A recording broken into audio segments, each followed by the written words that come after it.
E eu creio que esse texto bíblico aqui seria muito útil para evitar que falássemos mais do que devêssemos falar acerca de um assunto excepcional como esse.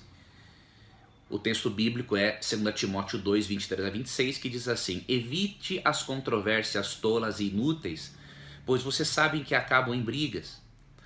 Ao servo do Senhor não convém brigar, mas sim ser amável para com todos. Vários na internet não dão a entender que são servos do Senhor, só são servos do diabo, né? Pela forma como se manifestam, pela forma agressiva e tudo mais. Apto para ensinar, ser paciente, deve corrigir com mansidão os que se opõem, na esperança de que Deus lhes conceda o arrependimento, levando-os ao conhecimento da verdade, para que assim voltem à sobriedade e escapem da armadilha do diabo que os aprisionou para fazerem a sua vontade. Então esse texto deveria ser considerado por muitos cristãos.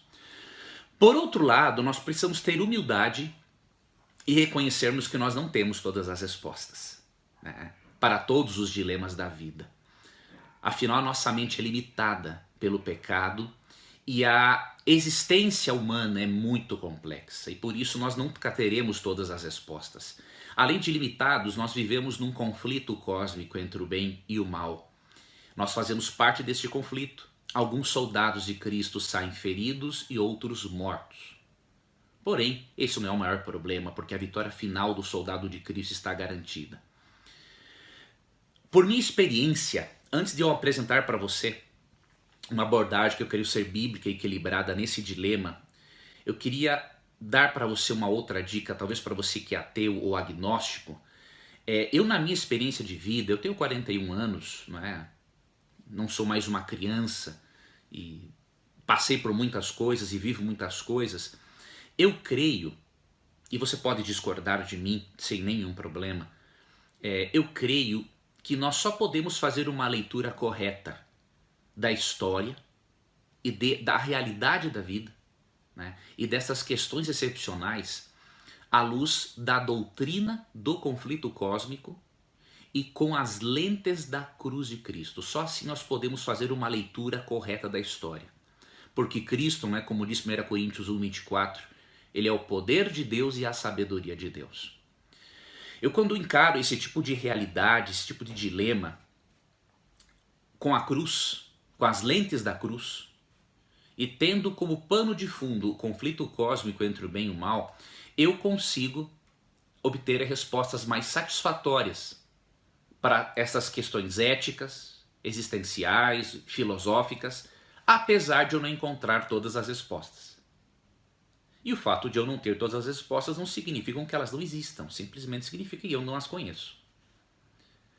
Mas infelizmente, para alguns, a mensagem da cruz é loucura, né?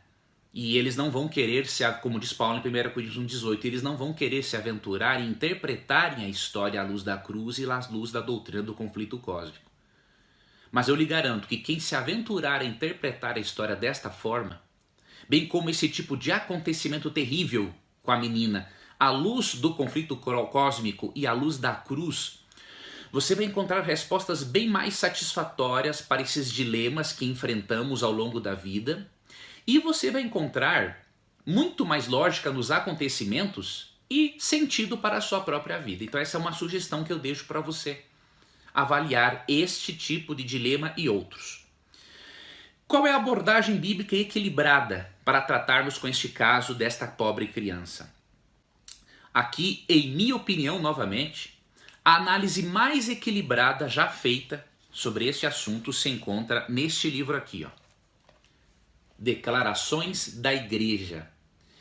Este é um livro da Igreja Adventista do Sétimo Dia, em que ele aborda este assunto, esse tema do aborto e outros assuntos polêmicos. Este livro, para mim, apresentou a posição mais equilibrada sobre o assunto. Ele trata do aborto nas páginas 219 a 222. O que esse livro diz em resumo? E que eu creio ser a posição mais equilibrada a adotarmos. Em resumo, a obra diz que os adventistas desejam lidar com a questão do aborto de maneira que revelem fé em Deus, como criador e mantenedor de toda a vida, e de modo que reflitam a responsabilidade e a liberdade cristãs. O livro diz também que o ideal de Deus para os seres humanos atesta a santidade da vida humana, criada à imagem de Deus, e exige o respeito pela vida pré-natal. Além disso, o livro destaca muito bem que as decisões sobre a vida devem ser feitas no contexto de um mundo caído e que o aborto nunca é um ato de pequenas consequências morais. Vá percebendo o equilíbrio como o livro aborda essa questão. E enfim, o documento ele considera o aborto um dos trágicos dilemas da degradação humana e que este somente deveria ser praticado por motivos muito sérios. E o que seriam esses motivos muito sérios para este documento? O item 4, na página 220, diz o seguinte: a igreja não deve servir como consciência para indivíduos. Contudo, ela deve oferecer orientação moral. O aborto por motivo de controle natalício, escolha de sexo ou conveniência não é aprovado pela igreja e a pessoa é passível de disciplina eclesiástica por isso, tá? Contudo, as mulheres às vezes podem se deparar com certas circunstâncias excepcionais que apresentem graves dilemas morais ou médicos, como ameaça significativa à vida da mulher gestante, sérios riscos à sua saúde, defeitos congênitos graves cuidadosamente diagnosticados no feto e gravidez resultante de estupro ou incesto. A decisão final quanto a interromper ou não a gravidez deve ser feita pela mulher grávida após o devido aconselhamento. Ela deve ser auxiliada em sua decisão por meio de informação precisa, princípios bíblicos e a orientação do Espírito Santo. Por outro lado, essa decisão é mais bem tomada dentro de um contexto saudável de relacionamento familiar. E agora veja esse parágrafo final. Assim, qualquer tentativa de obrigar as mulheres, quer a manter ou a interromper a gravidez, como neste caso da menina de 10 anos, deve ser rejeitada como violação à liberdade humana. Então, para mim, as considerações deste documento, né, que se encontra no livro Declarações da Igreja, para mim é a posição mais equilibrada sobre o assunto.